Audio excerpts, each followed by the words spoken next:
Imagine this. You are the most powerful man on planet Earth. You command the largest army in the history of Europe. Over 600,000 soldiers. 600,000. That's more people than the entire population of a modern city. Kings bow to you. Countries surrender before your armies even arrive. You have rewritten the laws of an entire continent.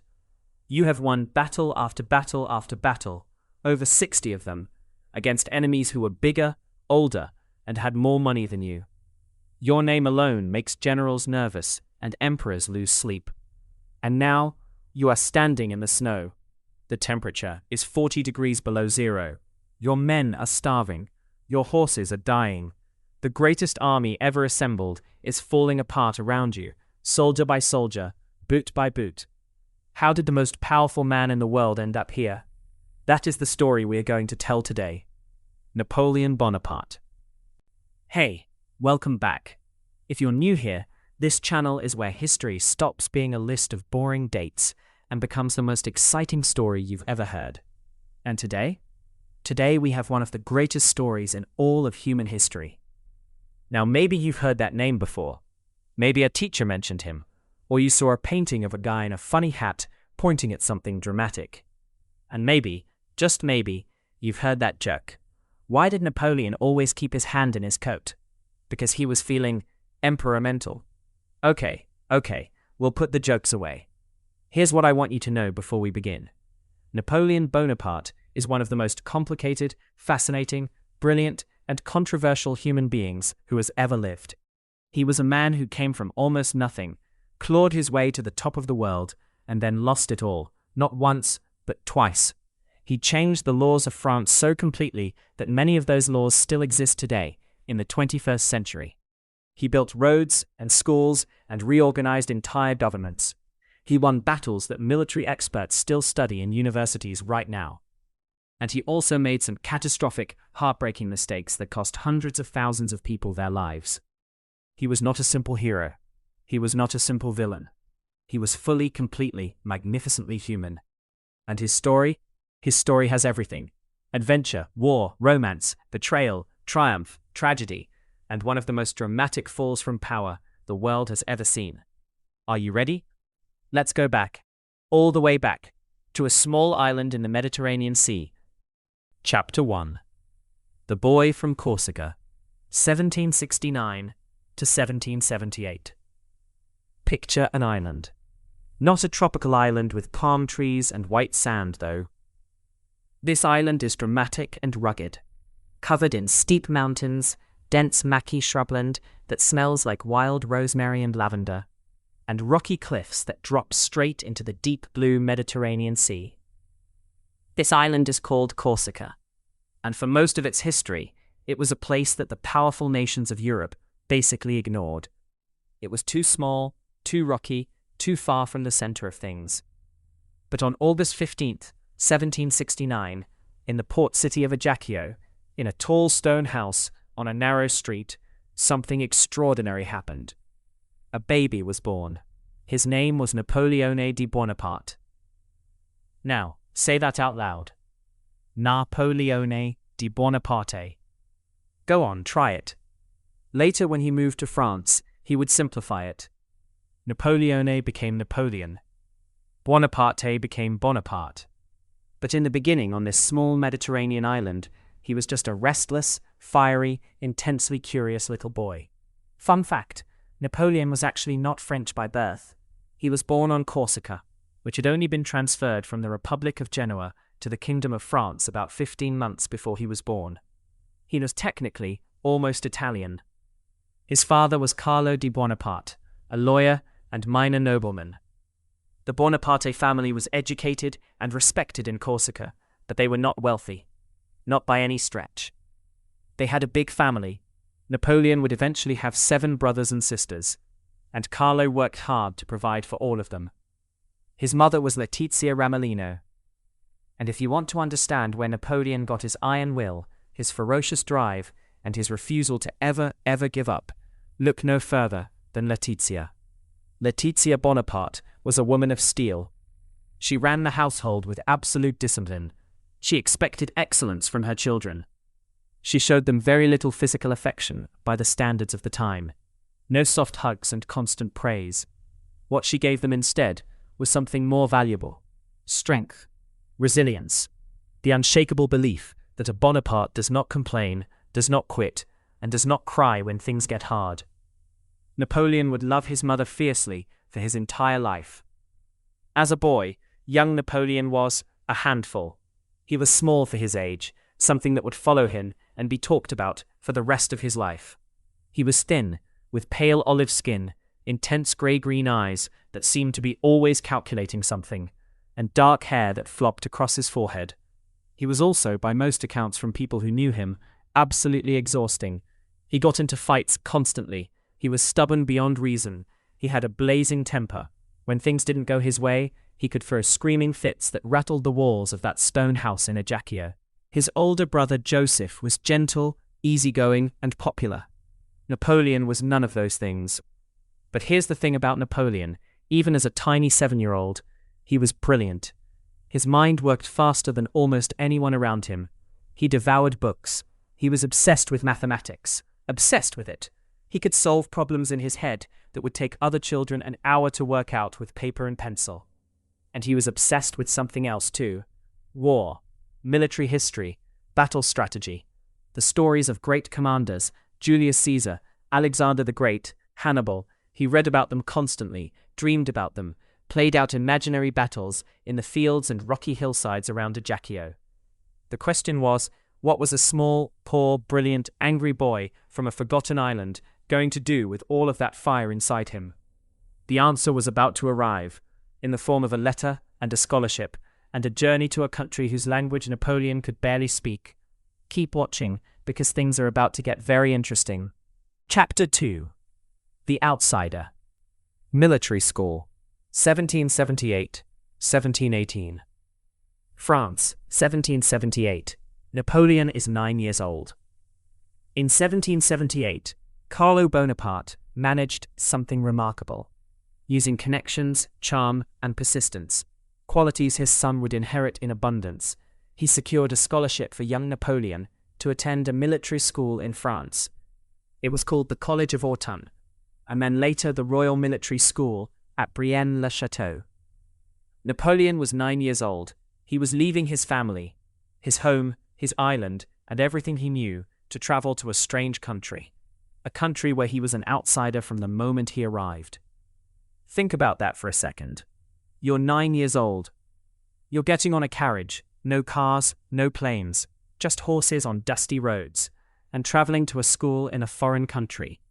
A country whose language you can barely speak, with an accent that makes other children laugh at you. A country where everyone considers you beneath them because you're from a small, backwards island. That is exactly what Napoleon faced at Brienne. The school at Brienne was a serious place, strict, military in structure and atmosphere. The boys wore uniforms, ate simple food, and followed a rigid schedule. They studied mathematics, Latin, geography, history, and military science. Napoleon was immediately marked as different. His French was rough, thick with a Corsican Italian accent. The other boys, mostly from old French noble families, looked down on him. They called him the foreigner. They mocked his name, his accent, his background. You know what that feels like, right? Being the new kid, being different, being the one that the others decide to pick on because you don't quite fit. Napoleon handled it the way Napoleon handled everything in his life, with aggression, calculation, and sheer force of will. He didn't try to make friends by being funny or likable. He couldn't charm them the way someone fluent in French could.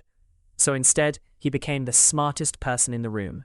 He worked harder than everyone else. He stayed up later. He did more problems. He read more books. Fun fact, Napoleon was so good at mathematics that his teachers thought he might become a scientist or mathematician rather than a soldier.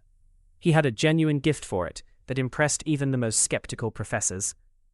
In military exercises, where the boys practiced battlefield tactics in the snow, Napoleon was absolutely ferocious. He didn't have the size or the popularity, but he had strategy. He had that lightning-fast mind. He could read a field, see where the weak points were, understand how to move his forces to maximum advantage, faster than boys twice his size. And there was one famous story from his time at Brienne. One winter, the boys had a snow day, rare and exciting. The other kids ran out into the snow to play. Napoleon did not play randomly. Napoleon organized the snow fight. He divided the boys into two armies. He appointed commanders. He dug defensive positions. He coordinated attacks. He turned a children's snowball fight into a military exercise. Napoleon's first battle was a snowball fight. Some of the boys who laughed at him when he arrived started to look at him differently. He wasn't one of them. No, he would never really be one of them in the social sense. But they couldn't deny what was happening. This strange, intense boy from Corsica was very, very good at war. Even pretend war. At 16, Napoleon's performance was strong enough to earn him a place at the most elite military school in France, the École Militaire in Paris.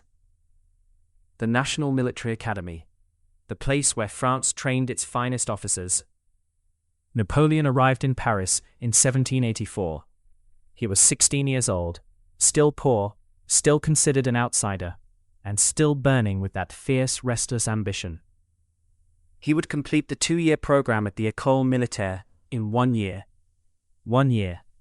He graduated in September 1785, ranked 42nd out of 58 students in overall class ranking. Decent but not spectacular overall. But his performance in mathematics and artillery?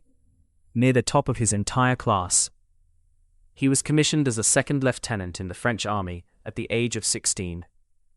Lieutenant Napoleon Bonaparte of the artillery. And now he had a rank, a uniform, and a paycheck. A small paycheck.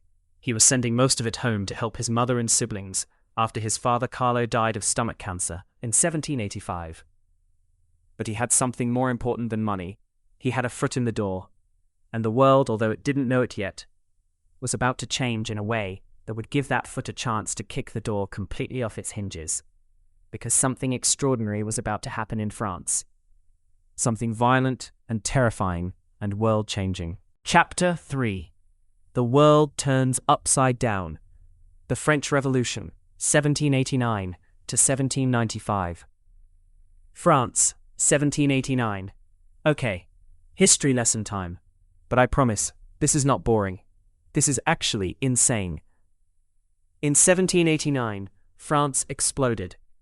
For centuries, France had been ruled by kings, absolute kings, people who had total power, answered to no one, and lived in spectacular palaces, while most of the French population scraped by in poverty. The richest 3% of France, the nobles and the church, owned most of the land and paid almost no taxes. The remaining 97%, farmers, workers, craftspeople, were crushed under taxes, hungry and furious. In the summer of 1789, they stopped being furious quietly. They became furious loudly. On July 14, 1789, a Parisian mob stormed the Bastille, a medieval fortress that the king used as a prison. This was the spark that lit the revolution. Within weeks, the old order of France was crumbling. The king, Louis XVI, was stripped of his power. A new government, based on ideas of liberty, equality, and the rights of citizens, was declared. It was terrifying, chaotic, and magnificent. And then it got darker. The revolution spiraled into what historians call the Reign of Terror, a period from 1793 to 1794, when the revolutionary government began executing anyone they considered an enemy of the revolution. The guillotine, a machine designed to cut off heads, ran constantly in the public squares of Paris. Thousands of people were executed, including eventually King Louis XVI himself and his wife, the famous Marie Antoinette. Fun fact, during the French Revolution, the revolutionaries even tried to change the calendar. They created a new system with 12 months of 30 days each, renamed all the months after nature, like Brumaire, meaning foggy month, and Thermidor, meaning hot month, and eliminated Sundays. It did not catch on. Where was Napoleon during all this? He was watching, learning, surviving. Napoleon was stationed with his artillery unit in various parts of France during the early revolution. He was not wealthy enough to be threatened by the revolution, and not so lowly that he was ignored. He was a young officer trying to figure out which way the wind was blowing. He was also, very quietly, starting to make his move. His first truly big moment came in 1793 at a city in southern France called Toulon. Here's the situation. British and Spanish forces had captured the port of Toulon and were helping French royalists, people who wanted the king back, hold the city against the revolutionary government. The French army was trying to take the city back, but they were getting nowhere. A 24-year-old artillery officer named Napoleon Bonaparte arrived on the scene. He looked at the situation. He looked at the enemy positions. And he saw something that none of the older commanders had seen. He saw the key. There was a small peninsula called l'Aiguillette jutting out into the harbour. If French artillery could be placed there, big cannons, positioned just right, they could make the harbour completely unusable for the British fleet. No fleet, no supplies. No supplies, no British support. No British support, Toulon falls. Napoleon presented his plan. The older commanders thought the young lieutenant was overstepping himself. They ignored him at first. Then a new commander arrived, one who was willing to listen. Napoleon got his guns onto that peninsula. The British fleet was driven out of the harbour. Toulon fell to the French forces. The city was recaptured. Napoleon was promoted on the spot, from captain to general. He was 24 years old. 24. Think about what that means. Most people at 24 are just finishing university or starting their first job. Napoleon was a general in command of artillery for the most powerful army in Europe. But even this was just the beginning, because the next few years were going to be rocky. Napoleon got caught up in political chaos. He was briefly arrested in 1794 because he was associated with the wrong faction. But he survived. He always survived. By 1795, Napoleon had a new opportunity. Paris itself was under threat. Royalist rebels were marching on the government buildings.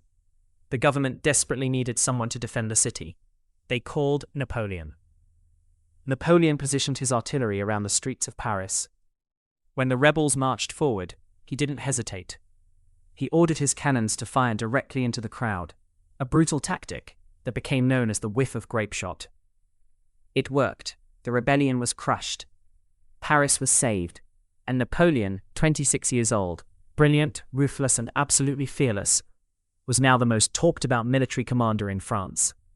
The government rewarded him with command of the army of Italy, and that is where everything changed. Chapter 4. The Lightning General. The Italian Campaign, 1796 to 1797. 1796. Napoleon is 26 years old. He takes command of the army of Italy. Napoleon arrived to take command of his new army and immediately faced a problem. His army was a mess. Seriously. These soldiers were ragged, hungry, demoralized, and poorly equipped. They hadn't been paid in months. Their boots were falling apart. They were camped in the cold foothills of the Alps, being asked to fight against two powerful enemies, the Kingdom of Piedmont-Sardinia and the Austrian Empire. The Austrian Empire, one of the most powerful nations on earth, with a massive professional army and nearly unlimited resources. Napoleon looked at this sad, hungry, shoeless army, and he gave a speech. We don't know his exact words, but historians have pieced together the essence of what he said. He told his men something like this: Soldiers, you are hungry and nearly naked. The government owes you much, but can give you nothing. Your patience and courage honor you, but they give you neither glory nor profit. I will lead you into the most fertile plains in the world. Rich provinces and great cities will be in your power. There you will find honor, glory, and riches. The soldiers looked at this small, intense young general with a strange accent, and they decided to follow him. What happened next is one of the most stunning military campaigns in all of history. Napoleon moved fast, faster than any commander his enemies had ever faced. The conventional wisdom of warfare in the 1700s was that armies moved slowly, set up defensive positions, and fought structured, formal battles. Napoleon threw all of that away. He split his forces. He moved along multiple routes simultaneously. He kept his enemies confused about where he was going to strike next. And then when his enemies split their forces to try to cover all his possible paths, he concentrated all his power against the weakest point and smashed through it. Speed, surprise, concentration of force at the decisive point. This was Napoleon's genius. This was why he won, and won, and won. Fun fact, Napoleon reportedly slept only 4 to 6 hours a night during campaigns, catching short naps whenever he could. He could also dictate letters to multiple secretaries at once, talking so fast that they could barely keep up, while simultaneously reading maps and planning his next move. His brain seemed to run on a different speed setting than everyone else's. In Italy, the results were breathtaking. Within just 2 weeks of taking command, Napoleon had driven the Kingdom of Piedmont-Sardinia out of the war and forced them to sign a peace treaty. Within months, he was routing Austrian army after Austrian army across northern Italy. Battle of Montenotte, Battle of Millesimo, Battle of Lodi, where Napoleon personally supervised the crossing of a bridge under heavy enemy fire, earning the nickname his troops gave him with genuine awe, Le Petit Caporal, the Little Corporal. It wasn't a nickname about his height, though Napoleon was actually around 5 feet 6 inches, which was about average for a Frenchman of the time. No, the nickname was a term of deep affection. It meant, this general is one of us. He stands at the front with us. He's in the fight with us, not hiding safely behind the lines. Napoleon's soldiers worshipped him. They would follow him anywhere. And anywhere turned out to be quite far. By the end of the Italian campaign in 1797, Napoleon had done the unthinkable. He had driven Austria, the ancient, powerful Austrian Empire, to the peace table. Austria was forced to sign the Treaty of Campo Formio, giving up large territories in Italy to France. Napoleon had essentially won a war against a superpower. By himself, with a hungry, ragged army that was better equipped by the end because his men had looted the rich Italian cities and towns they captured. He returned to Paris a hero. Crowds cheered in the streets. Famous artists painted his portrait. The revolutionary government, now called the Directory, praised him publicly while privately wondering, was this brilliant young general becoming too popular? Too powerful? They were right to wonder. But before anyone could figure out what to do about Napoleon, Napoleon solved the problem for them. He disappeared. He proposed something so audacious, so magnificently crazy, that even his admirers thought he had lost his mind. Chapter 5. Pyramids and Plagues. The Egyptian Campaign, 1798 to 1799. Egypt, 1798. Why Egypt? It's a fair question. France and Egypt had nothing obvious to do with each other in 1798. But Napoleon's mind was always 3 steps ahead of everyone else's, and he had a plan. Britain was France's greatest enemy, and Britain's most prized possession was India, the jewel of the empire, as they called it, an enormously wealthy colony that Britain was just beginning to fully control. If Napoleon could control Egypt, he could potentially cut the British trade route to India, disrupt their economy, and weaken them enormously. But there was something else. Napoleon wasn't just a general. He was also deeply, genuinely interested in history, science, and ancient civilizations. Egypt, land of the pharaohs, the pyramids, one of the oldest civilizations in human history, fascinated him. So when he organized his expedition, he did something completely unique in the history of warfare. He brought scientists. Fun fact: Napoleon brought 167 scientists, artists, mathematicians, and scholars with him to Egypt, including astronomers, botanists, engineers, and historians. They were called the Commission of Sciences and Arts. Their discoveries transformed the world's understanding of ancient Egypt and helped create the entire field of Egyptology. 167 experts. They came to study, document, measure, and record everything about ancient Egypt. The plants, the animals, the hieroglyphics, the ancient writing system carved into temple walls that nobody in the modern world could read. the monuments, the mathematics of pyramid construction. It was, in its way, one of the most magnificent intellectual expeditions ever organized alongside a military campaign. The army set sail from France in May 1798. 38,000 soldiers on a fleet of ships crossing the Mediterranean, trying to avoid the British Navy, and specifically trying to avoid one terrifying British admiral named Horatio Nelson, who was searching the seas for them. They made it. Napoleon landed in Egypt in July 1798 and marched toward Cairo, the capital city. And then he was face to face with the pyramids. The Great Pyramid of Giza, built over 4,000 years before Napoleon arrived, standing nearly 500 feet tall, taller than a 40-story modern building, made of over 2 million limestone blocks. The Sphinx, enormous and ancient, crouching in the sand nearby. Napoleon reportedly stood before the pyramids and said to his soldiers, "Soldiers, from the heights of these pyramids, 40 centuries look down upon you. 40 centuries, 4,000 years of history, watching."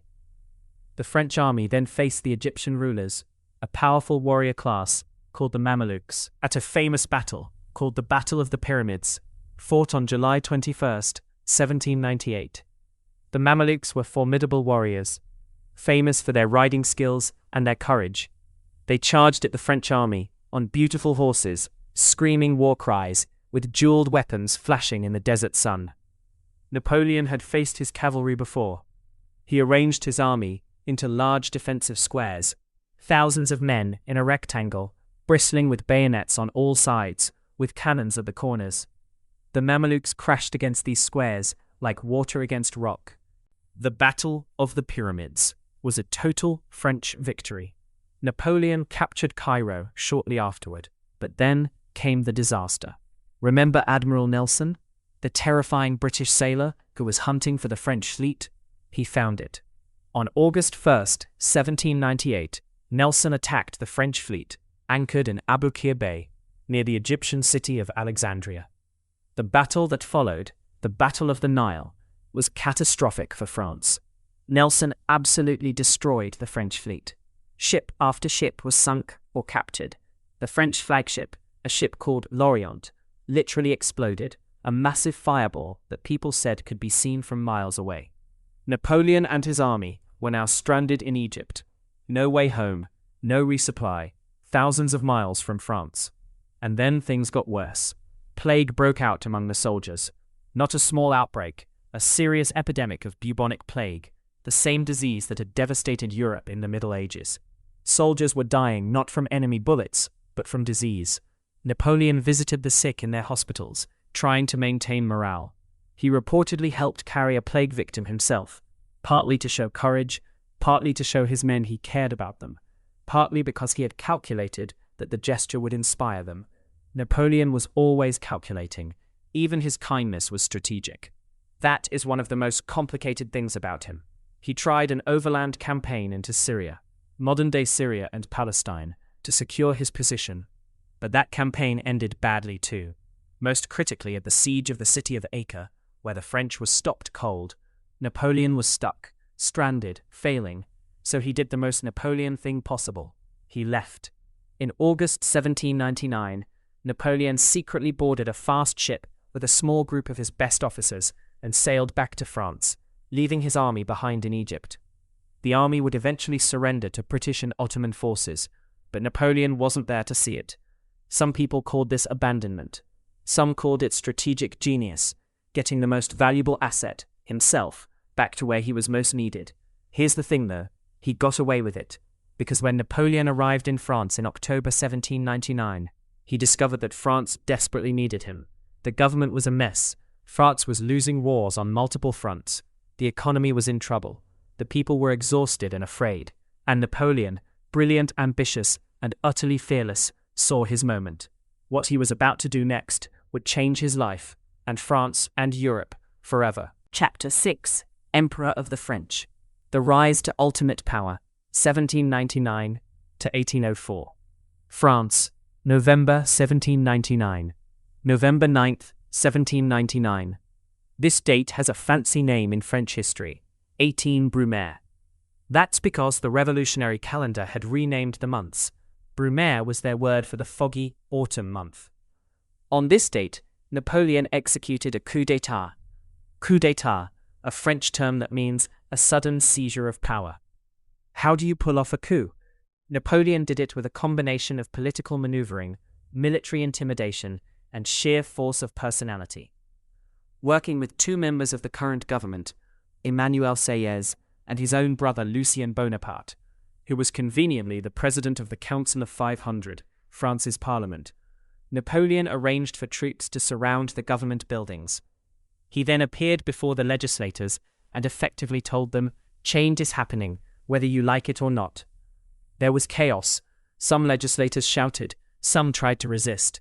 Napoleon's brother Lucien, standing before the troops outside, declared dramatically that the legislators had been taken over by assassins and asked the soldiers to save France. The soldiers cleared the chamber. The government was over. In its place, Napoleon established a new government called the Consulate, with 3 consuls at its head. Napoleon was named first consul. In practice, in reality, this meant Napoleon was in charge. The other 2 consuls were largely decorative. Napoleon was now the ruler of France. He was 30 years old. Fun fact, when Napoleon became first consul, he moved into the Tuileries Palace in Paris, the former residence of the king. His secretary reportedly asked where he wanted to sleep, and Napoleon pointed to the king's bedroom and said, "Tonight we sleep there." He had gone from a poor boy from Corsica to the master of a royal palace in about a decade. And here's what's remarkable, genuinely remarkable, about what Napoleon did next. He could have been a tyrant. He could have just taken power for himself and used it to enrich his family and do whatever he wanted. That's what many powerful people throughout history have done. Instead, Napoleon built. He became one of the greatest administrators and lawmakers in all of history. He reorganized France's entire legal system. Before Napoleon, France had hundreds of different local laws, different rules in different regions, often contradictory and confusing. Napoleon ordered France's greatest legal scholars to create one unified legal code. This became the Napoleonic Code, or the Code Civil, finalized in 1804. The Napoleonic Code established things like equality before the law. Everyone is judged by the same rules, regardless of birth or noble title. The right to own property, freedom of religion, and the presumption of innocence until proven guilty. Let me say that again. Presumption of innocence until proven guilty. That idea, that you are considered innocent until a court proves you did something wrong, is a cornerstone of legal systems all over the world today, including in many countries across Asia and the Americas and Africa. Napoleon helped spread that idea. He also reformed France's education system, creating a national network of schools called lycées so that talented students from any background could receive a quality education. He reorganized France's tax system to make it fairer and more efficient. He established the Bank of France. He built roads. He built bridges. He also made peace with the Catholic Church, something that had been a huge source of tension since the Revolution, through an agreement called the Concordat of 1801, which balanced the role of religion in French society. France was thriving. The economy was recovering. The wars were going better. And the French people, exhausted by a decade of revolution and chaos, felt stable and proud again. In 1802, they voted Napoleon first consul for life. And then, in 1804, Napoleon decided he wanted one more thing: a crown. On December 2nd, 1804, in the magnificent Cathedral of Notre Dame de Paris, in front of the Pope himself, Pope Pius VII had traveled all the way from Rome for this ceremony. Napoleon Bonaparte was crowned Emperor of the French. And here is the moment that tells you everything you need to know about Napoleon. The Pope was there to crown him. That was the whole point of having the Pope there. It was a symbol. When the Pope crowned you, it meant God approved of your power, and that gave you legitimacy. At the climactic moment of the ceremony, Napoleon took the crown from the Pope's hands and crowned himself. "No one gives me this crown," he seemed to be saying. "I take it for myself. I earned it." The Pope sat there, a bit stunned. The crowd watched in silence. Napoleon placed the crown on his own head and then gently placed another crown on the head of his wife, Josephine, making her empress. He was emperor of the French, and he was about to build an empire that would cover most of Europe.